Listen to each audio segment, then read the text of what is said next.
नमस्कार विद्यार्थियों, online classes में आपका फिर से स्वागत है। हम अध्ययन कर रहे थे मांग और पूर्ति के साम्य द्वारा कीमत निर्धारण का। उसी कड़ी में आज हम आगे देखेंगे कि मूल्य निर्धारण के अंदर समय तत्व का क्या फर्क पड़ता है, यानी जो टाइम एलिमेंट है, जो टाइम फैक्टर है, वो प्राइस डिटर्मिनेशन के अंदर कैसे अपना रोल अदा करता है, उसका क्या इफेक्ट पड़ता है। जैसा कि आपको मालूम है कि मुख्य रूप से टाइम फैक्टर को हम दो भागों में डिवाइड कर सकते हैं। पहला आपका अल्पकाल और दूसरा आपका दीर्घकाल, short term and long term. पीछे के लेक्चर में जैसा आपको बताया गया कि अल्पकाल के अंदर आपकी जो डिमांड होती है वो ज़्यादा प्रभावी रहती है, यानी डिमांड फैक्टर मेजर रोल अदा करता है प्राइस डिटर्मिनेशन के अंदर। जबकि दीर्घकाल के अंदर जो सप्लाई फैक्टर होता है या जो पूर्ति फैक्टर हम जिसको कहते हैं वो ज़्यादा प्रभावी रहता है इसके अंदर, कीमत निर्धारण के अंदर। तो आज उन्हीं चीज़ों को हम डिस्कस करेंगे, डायग्राम के द्वारा हम एक एक को समझेंगे। तो आप हेडिंग लगाइए, मूल्य निर्धारण में समय तत्व, time factor in price determination. ये आपको बता दिया गया था कि शॉर्ट टर्म के अंदर कौन प्रभावी रहेगा, आपका डिमांड। और जब आप दीर्घकाल की बात करते हैं तो पूर्ति पक्ष अधिक प्रभावी रहता है। हालांकि मांग और पूर्ति के सामंजस्य के द्वारा ही कीमत का निर्धारण होता है, लेकिन समय तत्व का प्रभाव इसके ऊपर पड़ता है। जब हम मूल्य निर्धारण के संबंध में समय तत्व की व्याख्या करते हैं तो इसका आशय घड़ी के टाइम से नहीं होता है। पहली चीज आपको नोट करके रखनी है, ये कोई क्लॉक टाइम नहीं होता है। इसको क्रियात्मक समय बोला जाता है। क्रियात्मक समय यानी ऑपरेशनल टाइम। ऑपरेशनल टाइम हर उद्योग का अलग अलग हो सकता है, ये किसी के लिए फिक्स नहीं होता कि एक इंडस्ट्री के लिए वही ऑपरेशनल टाइम दूसरी इंडस्ट्री के लिए ये वेरी कर सकता है। अब ऑपरेशनल टाइम से क्या मतलब हुआ? ऑपरेशनल टाइम से मतलब ये हुआ कि जो आपकी डिमांड है उसके अनुसार जो आपकी सप्लाई है उसको एडजस्ट होने में कितना टाइम चाहिए, ये ऑपरेशनल टाइम कहलाता है, या इसको क्रियात्मक समय कहा जाता है। तो हम क्रियात्मक समय का अध्ययन कर रहे हैं कि उसका किस पे पड़ता है, प्राइस डिटर्मिनेशन के अंदर क्या पड़ता है। सर्वप्रथम इसकी व्याख्या किसने की थी? मार्शल ने। यानी मूल्य निर्धारण पर समय तत्व की जो सर्वप्रथम व्याख्या दी थी वो मार्शल के द्वारा प्रस्तुत की गई। और ये समय कौन सा है? क्लॉक टाइम नहीं है, ये कौन सा है? ऑपरेशनल टाइम, क्रियात्मक समय। क्रियात्मक समय से आशय क्या है? वो समय जितनी अवधि में पूर्ति को मांग के अनुसार समायोजित होना है, एडजस्ट होना है। यानी जितनी डिमांड है उसके अनुसार पूर्ति अपने आप को एडजस्ट करती है। ज़्यादा डिमांड होगी, ज़्यादा हो गई, मांग कम हो गई, पूर्ति कम हो जाती है, तो ये कहलाता है ऑपरेशनल टाइम या क्रियात्मक समय। अब बात आती है कि समय तत्व का निर्धारण कैसे किया जाए। मुख्य रूप से इसको प्राइस का हम फाइनलाइजेशन करते हैं तो टाइम को 4 भागों में बांट के किया जाता है। पहला अति अल्पकाल, वेरी शॉर्ट पीरियड। दूसरा अल्पकाल, शॉर्ट पीरियड। दीर्घकाल, लॉन्ग पीरियड। और अति दीर्घकाल। समझने की दृष्टि से मुख्य रूप से 3 ही पार्ट होते हैं इसके, अति अल्पकाल, अल्पकाल और दीर्घकाल। तो पहली हेडिंग लगाइए आप, अति अल्पकाल, बहुत कम समय। बहुत कम समय से क्या से हुआ आपका? ऐसा समय जिसके अंदर पूर्ति एडजस्ट हो ही नहीं सकती। ऐसा मार्केट कौन सी चीजों का होता है? जैसे कि नाशवान वस्तुएं जो होती है, सब्जी हो गया, दूध हो गया, यानी उन वस्तुओं का जो लाइफ साइकिल होता है वो बहुत छोटा होता है, तो उनका टाइम पीरियड कैसा होता है? अति अल्पकाल। और उसका जो प्राइस डिटर्मिनेशन होता है वो भी अल्पकाल के, अति अल्पकाल के आधार पर किया जाता है। अब जैसा कि आपको मालूम है कि इनका टाइम पीरियड बहुत छोटा होता है, अति अल्पकाल से होती है, तो इनमें क्या होता है कि पूर्ति को एडजस्ट करना संभव ही नहीं होता। टाइम पीरियड इतना छोटा होता है कि उसके अंदर आप चाहकर भी पूर्ति को बढ़ा नहीं सकते, तो उनका होता है अति अल्पकाल। तो जब पूर्ति को आप नहीं बढ़ा सकते हैं तो जो मेन फैक्टर होगा वो कौन प्रभावी होगा? मांग। यानी प्राइस डिटर्मिनेशन के अंदर वेरी शॉर्ट टर्म के अंदर अगर हम देखें दीर्घकाल में तो मेन रोल कौन अदा करेगा? Demand factor. प्राइस का निर्धारण किसके द्वारा होगा? मांग के द्वारा। क्यों? क्योंकि अति अल्पकाल के अंदर पूर्ति को समायोजित करना संभव नहीं होता। तो प्राइस का डिटर्मिनेशन कैसे होगा? डिमांड के द्वारा। डिमांड बढ़ रही है, प्राइस बढ़ जाएंगे, डिमांड कम हो रही है, प्राइस कम हो जाएगी। क्योंकि पूर्ति को तो क्या कर सकते हैं आप, एडजस्ट कर ही नहीं सकते। तो पहली हेडिंग लिख लिया अति अल्पकाल। अब इसमें कैसे होगा मूल्य का निर्धारण, एक डायग्राम के द्वारा आप देखिए, नीचे लिखिए वस्तु की मांग और पूर्ति, कीमत। अब जब आपको मालूम है कि पूर्ति तो क्या होगी, स्थिर, चेंज कर ही नहीं सकते हम उसको, तो पूर्ति वक्र कैसा बनेगा, फिक्स, चाहे कोई भी प्राइस हो पूर्ति वही रहेगी। तो ये क्या हो गया आपका एसएस वक्र। तो प्राइस का निर्धारण कैसे होगा, डिमांड के द्वारा। ये है आपका डीडी वक्र, ये दूसरा डीडी वक्र हो गया, इसको D0 नाम दे देते हैं, इसको D1 दे देते हैं, तो ये D2 दे देते हैं। अब देखो स्टार्टिंग इसमें यहाँ हो रहा है, तो ये प्राइस का निर्धारण हो गया क्वांटिटी में। अब जैसे डिमांड बढ़ी, प्राइस बढ़ गई, डिमांड कम हुई, प्राइस कम हो गई। तो अति अल्पकाल के अंदर किसने रोल अदा किया आपका, सप्लाई ने किया, डिमांड ने। सप्लाई तो फिक्स है आपकी, तो प्राइस बढ़ाने घटाने कौन रोल अदा कर रहा है, डिमांड वाला। जब बढ़ रहा है प्राइस बढ़ रहे हैं, जब डिमांड कम हो रही है तो प्राइस भी आपके डिक्रीज हो रहे हैं। इसको बना लीजिए।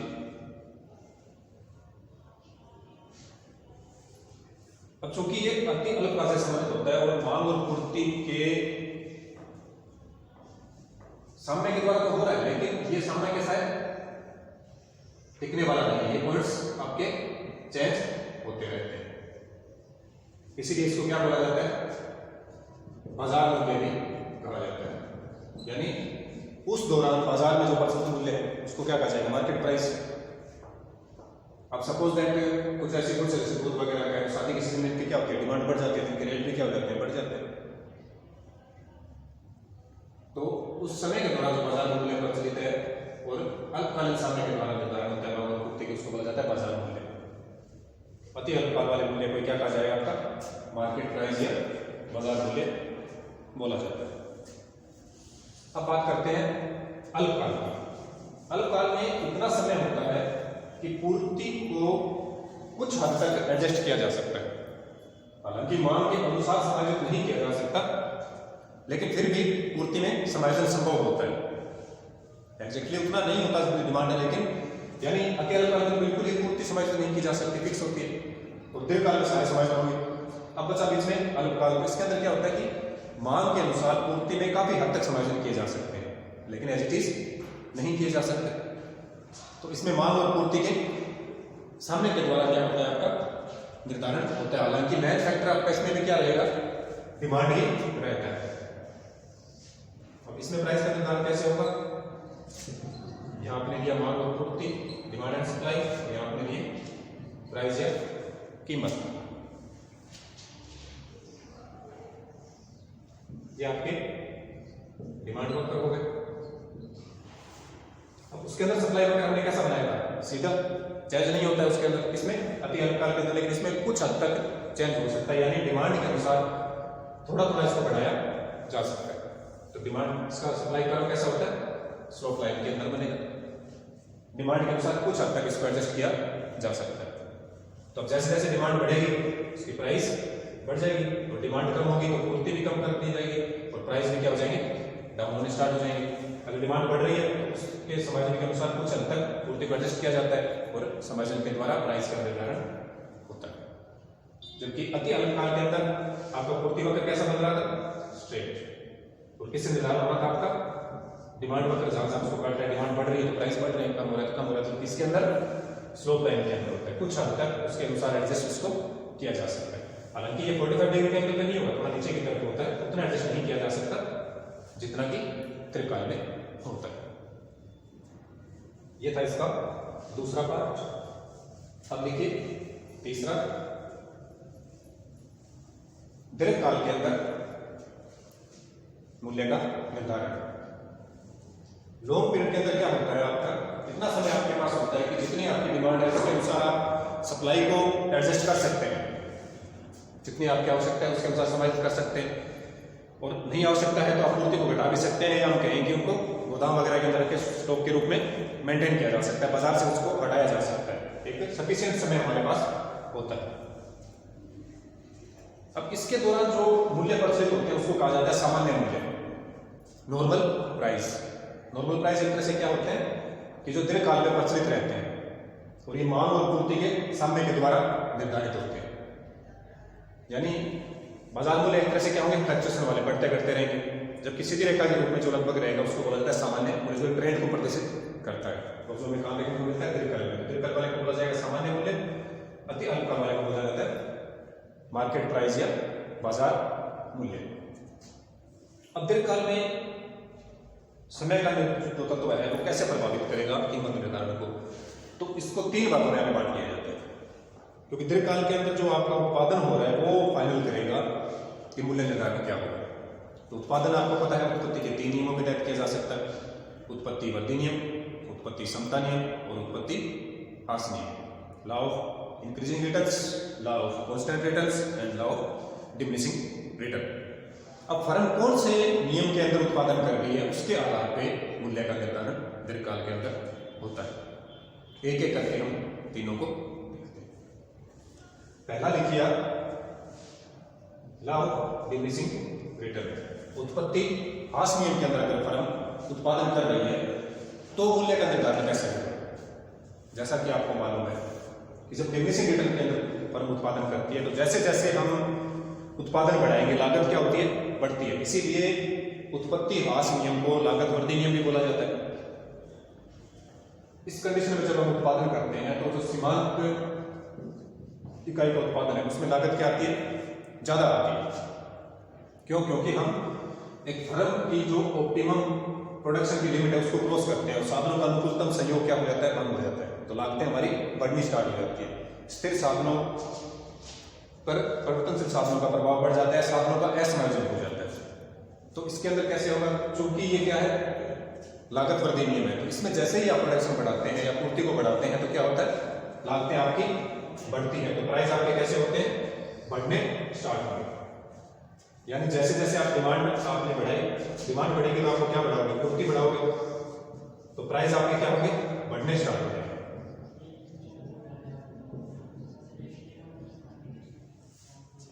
इस तरह से इसका मूल्य का निर्धारण इसके अंदर होता है। क्यों? क्योंकि हम किसके अंदर उत्पादन कर रहे हैं, उत्पत्ति ह्रास नियम के अंदर।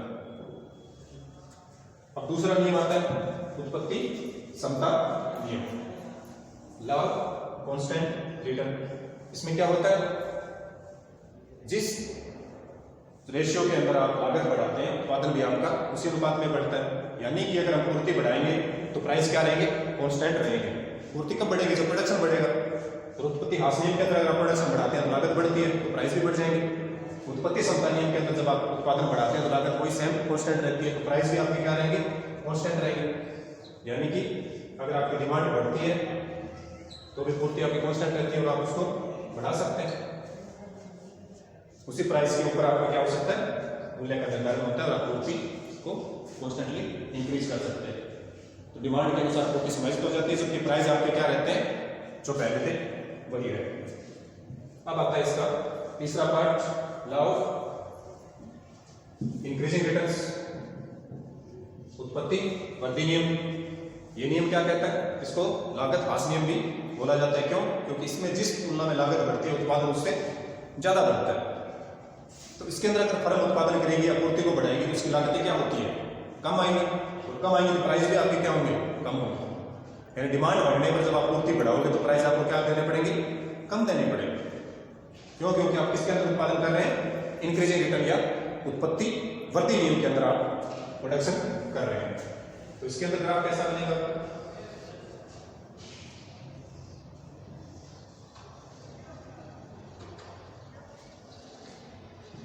या कैसे सुनिए आपकी डिमांड को, यानी जैसे जैसे अगर आप डिमांड बढ़ाते जाएंगे प्राइस तुलनात्मक रूप से आपकी क्या होती जाएगी, कम होती जाएगी। क्यों? क्योंकि आप किसके अंदर उत्पादन कर रहे हैं, उत्पत्ति वृद्धि नियम या इंक्रीजिंग रिटर्न के अंदर आप उत्पादन कर रहे हैं। और इंक्रीजिंग रिटर्न के अंदर जब उत्पादन करते हैं तो आपकी सीमांत इकाई के उत्पादन में जो लागत आती है वो कम आती है। जब आपकी लागत कम आएगी तो आपकी प्राइस भी क्या होंगे, कम होंगे। तो ये थे आपके दीर्घकाल के अंदर तीनों नियमों के अंतर्गत पूर्ति में वृद्धि करने पर मूल्य निर्धारण के डायग्राम्स। उत्पत्ति वृद्धि नियम, उत्पत्ति समता नियम, उत्पत्ति ह्रास नियम। उत्पत्ति वृद्धि नियम के अंदर आप उत्पादन करते हैं तो आपकी लागतें कम आती है, जिस कारण आपके प्राइस भी क्या होते हैं, कम होते हैं। उत्पत्ति समता नियम के अंदर आपकी लागतें कांस्टेंट रहती हैं तो प्राइस भी आपका वही रहेगा पूर्ति बढ़ाने में। और उत्पत्ति वृद्धि नियम के अंदर जब आप बात करते हैं तो लागतें कम, उत्पत्ति ह्रास नियम के अंदर जब आप उत्पादन करते हैं तो लागतें आपकी बढ़ती हुई, प्राइस भी आपका बढ़ता हुआ क्रमशः होता है। अब बात आती है अति दीर्घकाल। अति दीर्घकाल का से होता है, दीर्घकाल भी शामिल होता है प्लस अदर फैक्टर सारे उसके अंदर मूल्य निर्धारण में अपना रोल निभाते हैं। जनसंख्या हो सकती है, बाहरी अर्थव्यवस्थाओं का प्रभाव हो सकता है, अंतर्राष्ट्रीय चीजें इसमें शामिल हो जाती है। सभी का फैक्टर्स जब हम देखते हैं तो उसको बोला जाता है अति दीर्घकाल, यानी उसमें समय तत्व के साथ साथ बाकी सभी फैक्टर्स आ जाते हैं, वो कहलाता है आपका अति दीर्घकाल।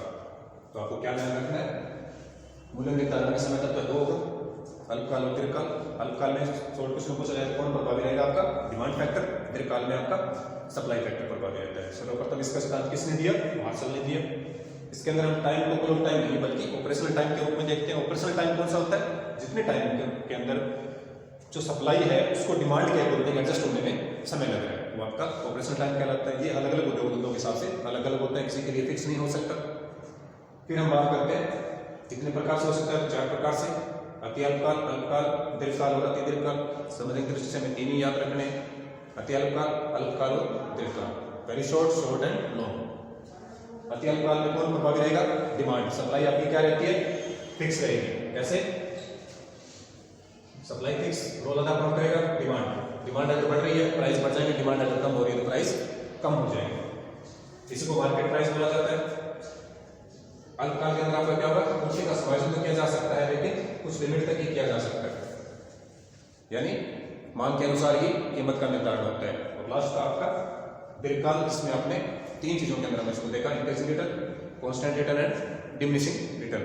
इंक्रीजिंग रिटर्न के अंदर आपकी लागतें क्या होगी, क्रमशः घटती हुई होती है। क्यों, क्योंकि आप उत्पत्ति वृद्धि नियम के अंदर प्रोडक्शन कर रहे हैं। उत्पत्ति समता नियम के अंदर आपकी कांस्टेंट रहती है, जबकि उत्पत्ति ह्रास नियम के अंदर करने पर आपकी लागतें बढ़ती हुई होती हैं, कीमतें भी क्या होंगी, बढ़ेगी। तो दीर्घकाल में कौन सी कंडीशंस में आप कर रहे हैं उसके आधार पर आपका प्राइस का फाइनलाइजेशन होता है। तो ये था आपका मूल्य निर्धारण में समय तत्व। आज के लिए इतना ही। Thank you.